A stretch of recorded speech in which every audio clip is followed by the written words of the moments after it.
Les he hablado en esta primera parte de aquellos temas útiles para entender lo que sea la necesidad de un equilibrio integral. Les he hablado de la parte biológica, de la parte emocional, del lóbulo prefrontal. Y yo noto que en nuestra sociedad el espíritu ha sido bastante relegado. Si ustedes piensan en lo que sea la definición de espíritu, debemos redimensionar el valor de esta palabra. Y permítanme contarles algo que es sumamente importante para mí.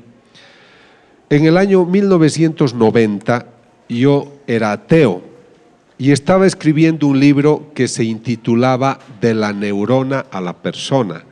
Estaba tratando de explicar cómo el cerebro ha evolucionado de tal manera que un día este mamífero se vuelve persona. Pero el año 92 empiezo a hacer estas investigaciones sobre fenómenos místicos y resulta que voy al Ecuador. Pero el año 94 me ocurre esta experiencia con una persona. El año 92 yo empecé a cambiar de vida debido a las investigaciones que les voy a mostrar. Pero el año 94 el obispo del Ecuador había pensado que la señora Patricia Talbot no era una vidente auténtica, sino falsa. Entonces yo viajé al Ecuador para estudiar el caso de ella y demostrar si es que era realmente falsa o era auténtica. Los estudios demostraron que ella sí era una vidente auténtica y gracias a esos estudios el obispo le dio autorización hoy para que trabajara, hoy están haciendo una iglesia, etcétera. Los estudios sirven para eso. Pero lo que les debo contar es que mientras entrevistaba gente, entra una mujer que tenía también experiencias místicas. Era la primera vez que yo la veía. Yo no sé cómo llaman ustedes a las gentes que vienen del pueblo. Era una gente humilde, sencilla, sin ninguna formación, de unos 50 años, y me dice: yo tengo 2 mensajes de Jesús para usted. El primero dice que usted a través de la ciencia debe ayudar a demostrar qué videntes son auténticos y cuáles son falsos. ¿Y cuál es el segundo mensaje?, le digo. Y me responde: dice el Señor que usted no sabe qué hacer con su libro de la neurona a la persona. Ella no podía saber esto. Yo estaba escribiendo ese libro en los años 90, el año 92 estaba en el 8º capítulo y dejé de escribir porque era un tema en clave atea. Entonces les estoy hablando de que esto es serio. Entonces ella me dice: y el Señor me ha dicho que le diga lo que usted no sabe. Me dijo: el alma es la vida. Dios nos da la vida a través de una animación del cuerpo. Lo que anima la vida en un cuerpo es el alma. Por eso el animal tiene alma animal. Por eso la planta tiene alma vegetal, porque tiene vida, pero no tienen espíritu. El perro no tiene espíritu, la planta no tiene espíritu. El espíritu es la parte divina que cada hombre tiene en sí, que Dios sopla al hombre en el momento que el hombre concibe con la mujer. El espíritu es la parte divina que tiene cada hombre y se expresa en la vida del hombre, se expresa a través de la conducta. Una persona como Teresa de Calcuta, una persona como el Papa Juan Pablo II, como muchos de ustedes, como todos ustedes, gente que está interesada en mejorar su parte espiritual, en mejorar su vida, en ayudar al prójimo, es gente que tiene una parte espiritual hermosa.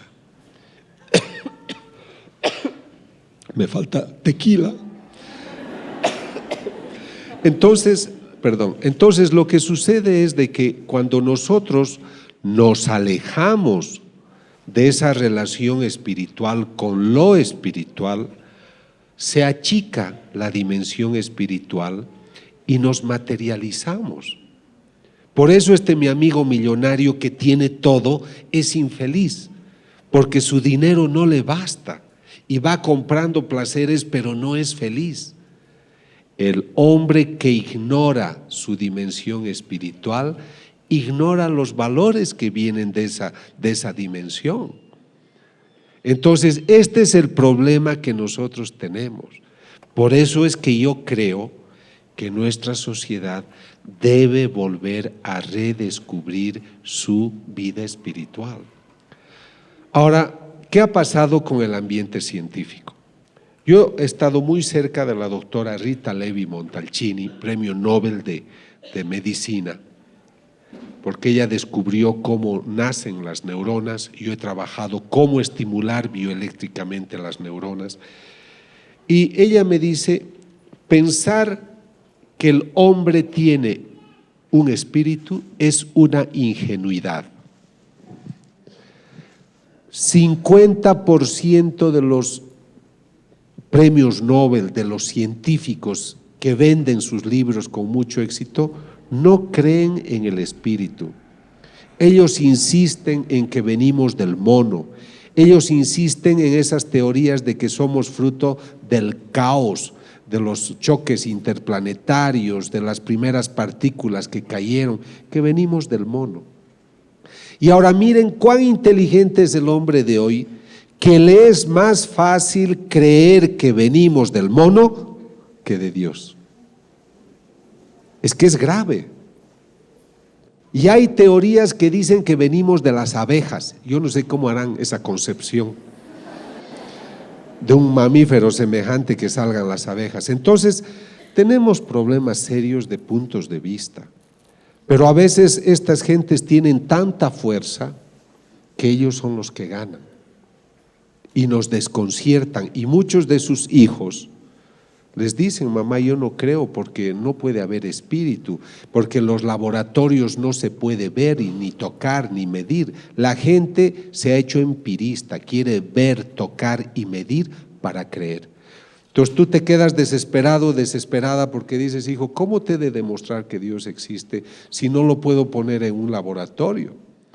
Pero Dios es muy Señor, el Señor es muy Señor.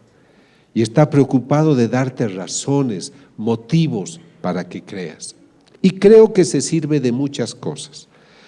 Y la primera experiencia que yo quiero presentarles es la siguiente. Yo les he dicho que empiezo el año 92 estudiando una imagen de un Cristo, que no es la que ven, es otra, pero ese fue el inicio de otras investigaciones. El año 95 me llaman a una ciudad de Bolivia que se llama Cochabamba, porque esta imagen del Cristo exudaba lágrimas cristalinas y lágrimas de sangre. Cuando yo hago estas investigaciones, me voy delante de la imagen y me quedo horas y horas y horas. Aíslo la habitación, voy con un notario, voy con testigos, filmamos, grabamos y ponemos una máquina a control remoto, de tal manera que durante la noche pueda yo registrar si hay efusiones de lágrimas. Entonces, cuando yo fui a estudiar esta imagen, me di cuenta que en la frente tenía unas costras, o sea, había un proceso que se presenta también en las personas cuando tenemos algunas heridas. Entonces yo le tomé una muestra de costra, eran unas 200 costras en la frente, tomé una al azar y la mandé a analizar a un laboratorio patológico de Australia, en New Wales. Y me dicen, doctor, 2/3 de esa costra son sangre humana, pero 1/3 no. Es algo duro y tiene que llevarlo a usted a otro laboratorista. Llevamos a un laboratorista, a un forense botánico, y nos dice, es la punta de una espina. Y reconocemos sus características por las celdas, por la distribución molecular que tiene. Es una espina propia de un país árido como Israel, como el Asia Menor. y en Bolivia eso no existe. ¿Cómo es posible que en una estatua de yeso salga sangre, se formen coágulos, se formen costras y dentro de una de ellas haya una espina? Muchas gentes cuando escuchan de esto dicen es que dentro de la imagen hay algún mecanismo que le hace exudar.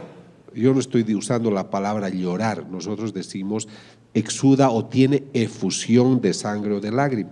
Entonces hago una tomografía axial computarizada que divide la imagen en 27 partes y dentro está vacía. No hay ningún mecanismo que justifique esta efusión. Pero muchos dicen es el ambiente, es la deshidratación, son los colores, etc. Compro otra imagen parecida y durante 2 años la coloco al lado de la que exuda. Jamás esta otra imagen tuvo esos supuestos cambios que eran debidos a los colores o a lo que sea el efecto del ambiente. Esta imagen exuda sangre y lágrimas cristalinas. Tomo una de las lágrimas cristalinas en un tubo de hematocrito, coloco en los tubos de ensayo, se seca la lágrima y quedan cristales de sal. Otra vez, como de una estatua de yeso, se seca el líquido y quedan cristales de sal. Eso no me puedo explicar. Hemos hecho 7 estudios en laboratorios del mundo, desde el año 1995 al 2000. Todos confirman que este es el estudio que se hace, la característica corresponde a genes de un ser humano. O sea, todo ese líquido corresponde a una persona. Ahora comprenderán que esto nosotros llamamos estudios a ciegas. ¿Qué quiere decir? Que yo voy donde está laboratorista a Nueva Orleans, a una oficina que se llama GenTest, uno de los mayores centros de estudio genético de Norteamérica, y esta doctora es una doctora que no ama para nada a los católicos, ella es de otra religión. Ella no sabe que esto viene de una estatua. Pero este señor que está ahí, Ron Tesoriero, es el australiano abogado que viaja conmigo para autentificar mis investigaciones, y él le dice, esta sangre viene de una estatua. Entonces ella se sorprende y ella dice, esto no puede ser que de una estatua de yeso salga esto. Pero su estudio confirma que esto proviene de una estatua y que es sangre humana. Bueno. ¿Por qué yo hago estas investigaciones? Ahí es donde nace el Grupo Internacional para la Paz. Es un grupo que quiere ayudar a que la gente entienda estos fenómenos. No pedimos dinero a nadie. Es la primera vez que yo estoy vendiendo este libro porque es un libro de ciencia. Los libros que he hecho sobre ciencia y fe se los ha puesto a disposición. Algunos han comprado, otros no. Pero esto no se hace por dinero, ¿comprenden? Es porque cuando uno investiga, uno ama la verdad y hay que hablar de la verdad.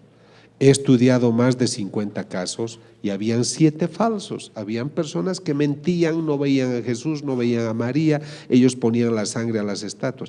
Pero los otros son auténticos. Está también ocurriendo. Entonces acá el obispo dice, arzobispo de Cochabamba autoriza su veneración. Entonces lo que a mí me interesa es que cuando la iglesia quiere dar una opinión, tenga un informe científico, no les cobramos nada, cuesta mucho dinero hacer esta investigación, yo me financio mis cosas, mis amigos cada uno paga lo suyo, porque creemos que tampoco el sacerdote debe ser tan superficial en decir yo no creo en estas cosas, como a veces he encontrado gente muy superficial. Para hablar de estas cosas hay que estar bien informados y yo estoy muy bien informado porque son 12 años que viajo haciendo estas investigaciones. Entonces lo que tratamos es ayudar al discernimiento. Ahora quiero aclarar de que la voz científica no se adelanta a la voz de la iglesia. Nosotros, científicos, ahora católico, me someto a la autoridad de la iglesia. Y yo aconsejo que cuando hay estos temas, ustedes esperen siempre la opinión de la iglesia, porque en nuestros países latinos hay mucha especulación. Doy una charla en Colombia, hay 80 videntes, doy otra charla en España y 90 videntes. O sea, hay que tener cuidado porque también somos muy susceptibles y creemos muchas cosas. Justamente un taxista que me llevaba esta mañana me decía, pero hay también imágenes en los árboles, en los tallos de los árboles, etcétera, en los troncos, y mucha gente cree, comprende, y otros saben manejar muy bien eso. Entonces hay que esperar la opinión científica, pero sobre todo la opinión de la Iglesia. Estos estudios que yo realicé de varias investigaciones de apariciones de la Virgen, exudaciones, estigmatizaciones, llamaron la atención de la Fox, del canal de televisión americano. Entonces mandaron a este señor que se llama Mike Willesee a que me investigue. Ellos estaban preparando una película que se llamaba Estigmata, que es una mala película, pero ellos querían hacerse propaganda y pensaban que mis estudios eran falsos. Entonces mandaron a este señor para que él replique mis investigaciones en mi delante. Entonces ellos fueron a Bolivia, tomaron las muestras del Cristo. Hay una vidente de la que les vamos a hablar que se llama Catalina. Él dijo de que como esa vidente no había sido estudiada, que la traerían a México, al Hospital de Los Ángeles, para que la estudiaran y que yo podría seguir las investigaciones pero sin intervenir. Y el día 28 de julio de 1999 me sentarían en un sillón para decirme, yo salgo mejor del lado derecho por si acaso. Entonces, dice que estemos sentados en unas sillas que a través de un satélite nos van a entrevistar directamente desde el laboratorio donde ellos han hecho sus investigaciones para decirlo en público si hemos dicho la verdad o no. Entonces yo ese día estaba sentado y se contactan con los laboratoristas, 28 millones de personas veían que luego se ha hecho una película que se llama Signos de Dios, la ciencia prueba la fe, y pues fueron al laboratorio y la laboratorista dice, debo confirmar que los casos son auténticos. Y eso es lo que a mí me ha dado prestigio internacional, porque la Fox no es el Vaticano. Eran unos señores que querían hacer lo suyo, gastaron $2 millones, a mí no me pagaron ni un centavo por si acaso, pero ellos querían ver si esto era verdad o no. Y lo que podía haber sido algo negativo para mí se ha vuelto a favor, porque delante de todo el mundo, esa noche fueron 28 millones, pero luego ha ido a todo el mundo, pues han dicho, esto es verdad. Y entonces eso solamente quiero contarles para que sepan de que yo también, el investigador, he sido investigado. Han hecho una película de 2 horas, documental Signos de Dios, la ciencia prueba la fe, y pues allá ellos fueron los que estudiaron el caso de quien les hablaré luego. Cuando empecé a estudiar esa imagen del Cristo que lloraba, como yo era ateo, yo no estaba relacionado con miembros de la iglesia. Entonces muchos me dijeron de que no podía ser, de que cómo, me tienes que avisar antes para que yo pose, ¿no es cierto? Entonces descubrí, bueno, me decían, no puede ser, estos casos no hay. Pero luego, estudiando, encontré que en el año 1953 lloró esta Virgen en Italia, en Siracusa. Y el año 1954 el Papa Pío XII la aprueba, dice este es un caso extraordinario y hacen una basílica. Entonces yo tenía un argumento para demostrar a los religiosos de que realmente habían casos de este tipo y que una prueba era esta exudación que exudó 4 veces. Ese Cristo de Cochabamba ha exudado casi ya 200 veces. Y luego empiezo a conocer más casos en Italia en Italia también esta es la rosa mística que exuda y muchas imágenes. Y tengo que viajar a Akita, Japón. En Japón empieza a llorar la Virgen. Es una imagen de madera que exuda 101 veces, lágrimas cristalinas y sangre. A quien le ocurre eso es a una monjita, que es una vidente que ve a la Virgen, se llama Agnese Sasagawa. Es una religiosa sorda. Ella empieza a verla a la Virgen y se sana de la sordera.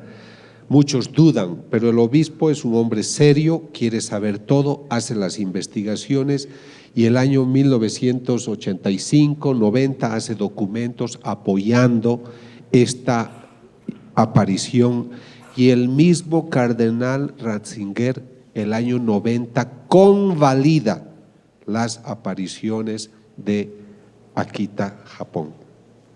Entonces, no es que la Iglesia no se interesa, lo que pasa es que quienes no hablan bien de estos eventos no están bien informados. Luego tengo que viajar a Naju, Corea, donde otra imagen de la Virgen exuda 700 veces lágrimas cristalinas y sangre, como pueden ver acá.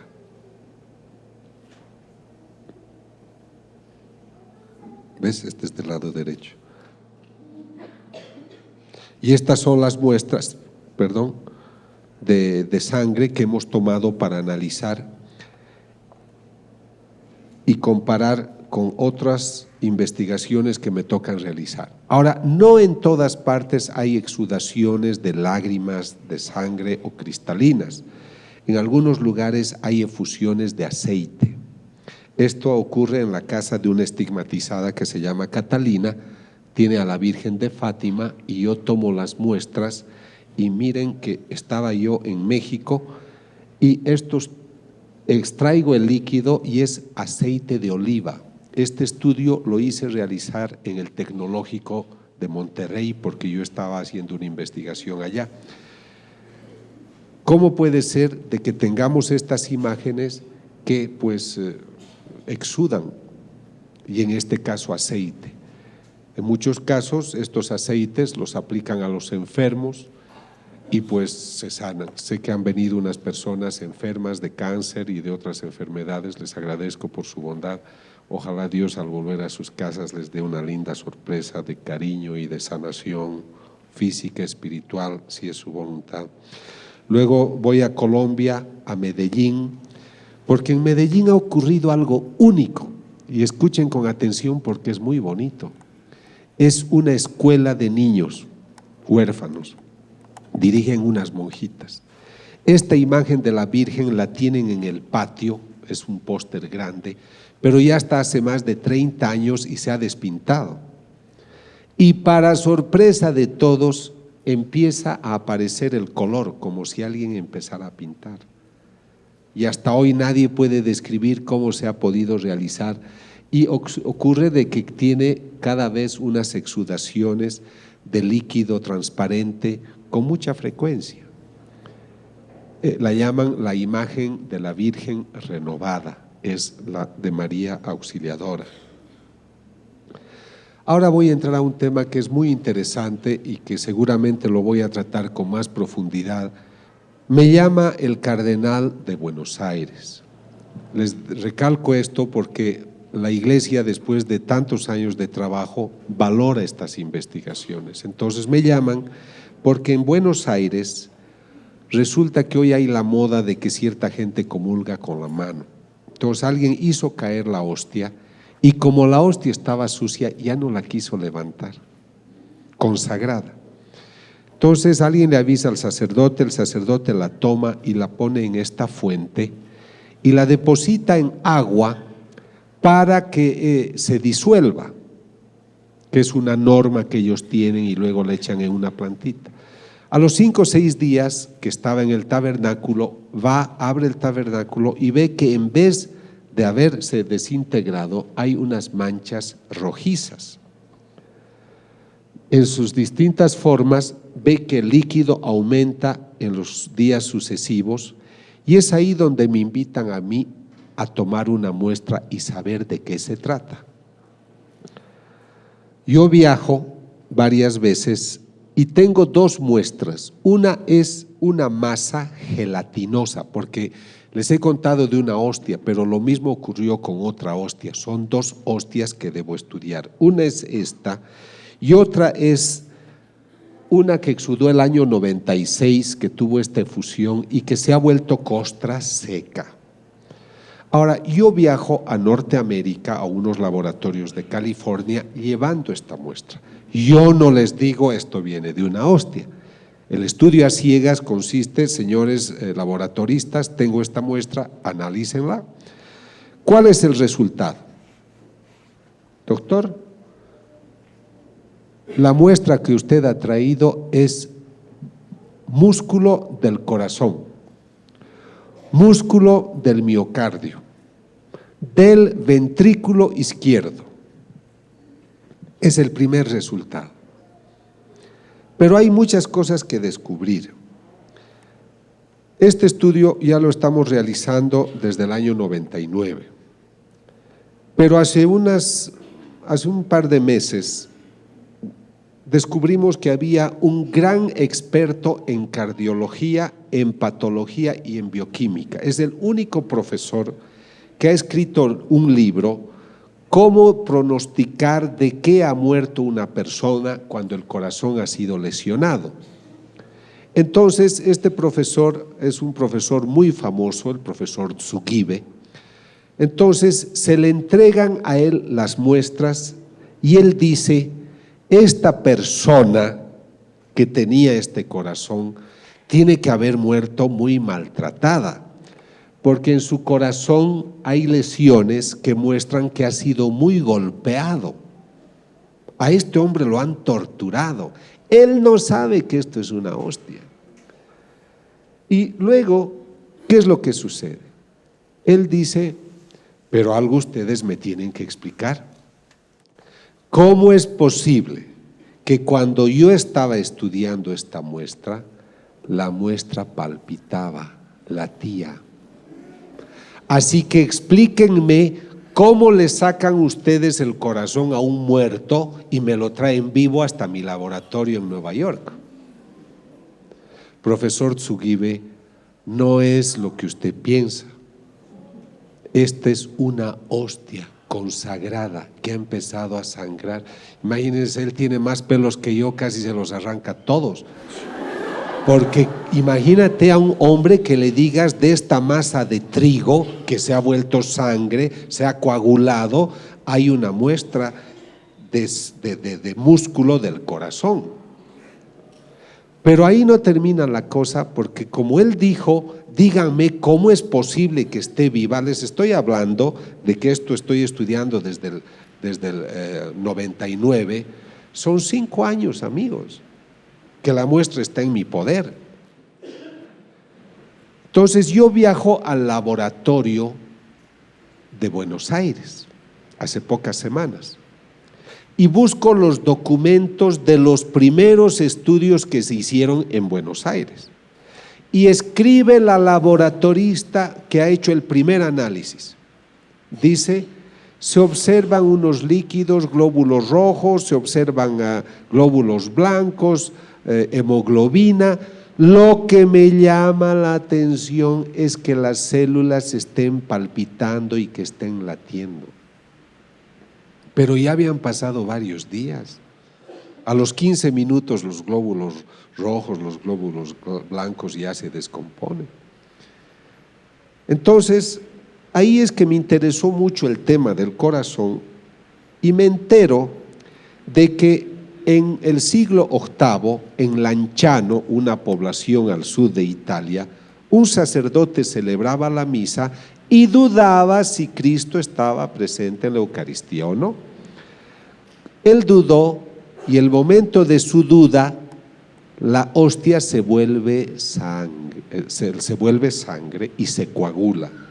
Y se vuelve esta pieza de carne que si ustedes van hoy o viajan después a Lanciano, la pueden ver, veo que algunos ya lo han hecho, pero el vino se vuelve unos grumos que son 5 grumos de sangre, es como un algodoncito de sangre, pero son de distinto tamaño los 5 y cada uno pesa igual. Y ellos, los italianos, la conferencia episcopal, invita en los años 70, esto ha ocurrido en el siglo VIII, repito, pero se conserva, y entonces invitan a este profesor, que es el profesor Linoli, experto en bioquímica, patólogo, a que haga estudio. Y este doctor nos dice, es músculo del corazón igual que la muestra que ustedes tienen. O sea que la muestra que yo tengo de la hostia de Buenos Aires, que es de los años 90, 2000, es la misma que esta, es de la misma persona. ¿Qué opinan? Lo demás ya no les cuento porque si no ya no se compran mi libro. Entonces resulta, mentira, no he traído el libro que habla de eso. Entonces miren, acá estamos hablando creo, de una prueba de algo extraordinario. ¿Puedo yo comprobar que Cristo está presente en la Eucaristía? El Señor dice en una mística: yo hago milagros para los ciegos y los sordos. Pero no quisiera hacer milagros, quisiera que creyeran por fe. Yo no soy nadie para poder decirles, esta es la prueba. Pero yo quiero ponerles sobre la mesa los resultados de las investigaciones para que ustedes lo mediten y ustedes lleguen a sus propias conclusiones. Yo no puedo explicarme respecto de las imágenes, que una imagen de yeso exude. ¿Por qué esta pared de yeso no exuda? ¿Por qué solo las imágenes sagradas? Entonces, yo creo que ustedes tienen que meditar qué nos está queriendo decir el Señor a través de los siglos. Pero luego me entero que en el siglo XIII, también otra persona, otro sacerdote, no creía que Cristo estaba presente, esto en Orvieto, en Italia también, y cuando está dudando de que si Cristo está presente en la Eucaristía o no, el corporal que tiene se llena de sangre. Pero aquí ocurre algo impresionante, porque la sangre chorrea el altar y cae al suelo, y el piso es de mármol, y si ustedes van a ver hoy, ha penetrado la sangre al mármol y está ahí. Entonces sale, rebalsa y penetra. Es debido a esta experiencia del siglo XIII que el Papa Urbano, que se encontraba cerca de Orvieto, viaja al lugar a ver este milagro, y Urbano IV pide a Santo Tomás de Aquino hacer la misa, el ritual, la ceremonia para establecer la fiesta de Corpus Christi. O sea que sepan ustedes de que la fiesta de Corpus Christi nace de un milagro eucarístico. ¿Están cansados o no? Si no les cuento más cosas. Bueno, entonces les voy a contar una cosa muy bonita. Es que yo me regulo, no quiero cansarlos, pero les voy a contar algo muy bonito. Yo les conté que la vidente Patricia Talbot, el obispo decidió que ella era falsa. Pero ¿quiénes decidieron eso? Un profesor de teología, un profesor de español. Entonces yo viajé, le dije, obispo, el año 94. Yo le dije con todo respeto, no veo que ustedes, siendo teólogos y siendo profesores de español, decidan si el cerebro de una persona está sano o no. Ustedes no tienen la competencia para eso, pero yo sí.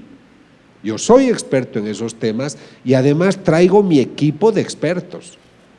Permítame que estudie el caso de la señora Patricia Talbot. Por suerte fue un buen obispo y me dijo, doctor, le autorizo, reconociendo que él había actuado de otra manera. El día de la investigación, yo no podía estudiar la aparición del Señor, porque ella ya no tenía apariciones, ni del Señor ni de la Virgen. Cuando yo estudio el cerebro de una vidente o de un vidente, su cerebro produce ondas delta, que son unas ondas de 3-4 latidos por segundo, que ningún ser humano produce si está despierto. Solo produces eso si estás en sueño profundo, en anestesia, estás con drogas, pero basta que despiertes y no produces ondas delta. Todos los videntes auténticos que yo he estudiado producen esa onda. Entonces, y los físicos nucleares descubren que el momento que se aparece el Señor hay emisión de radiaciones y aumenta la concentración de energía en una habitación como si entraran 5 a 10 mil personas a la sala. Entonces, como esta persona ya no tenía apariciones, yo no sabía cómo demostrar la parte, digamos, de que ocurría algo extraordinario con ella. Entonces yo le dije a su sacerdote, le dije: Padre Martínez, le pido un favor, prepárela a Patricia para darle la comunión, porque si Cristo está presente en la Eucaristía, yo tengo que obtener en mis equipos los mismos resultados que cuando Cristo se aparece. Esa era mi atrevida hipótesis. Llega el momento de la investigación. El cerebro de esta mujer es normal, no es una loca, no es una chiflada. Hice entrevistas psicológicas, hicimos el estudio neurológico, no era epiléptica, no tenía tumores, etc. Y le digo: ahora dele la comunión. Le da la comunión y la máquina que mide la emisión de radiaciones muestra que al lado izquierdo de ella ha aumentado la concentración de energía. Y el rato que ella comulga, el momento que toca la lengua, el cerebro empieza a producir ondas delta, igual que cuando hay una aparición del Señor. Y ella se inclina a la izquierda mientras ha comulgado. Termina la comunión y le digo: Patricia, ¿por qué se ha inclinado a la izquierda? Porque el Señor se apareció, doctor, el Señor estaba acá todo el tiempo. Si ustedes van a un tabernáculo, no van a medir radiaciones,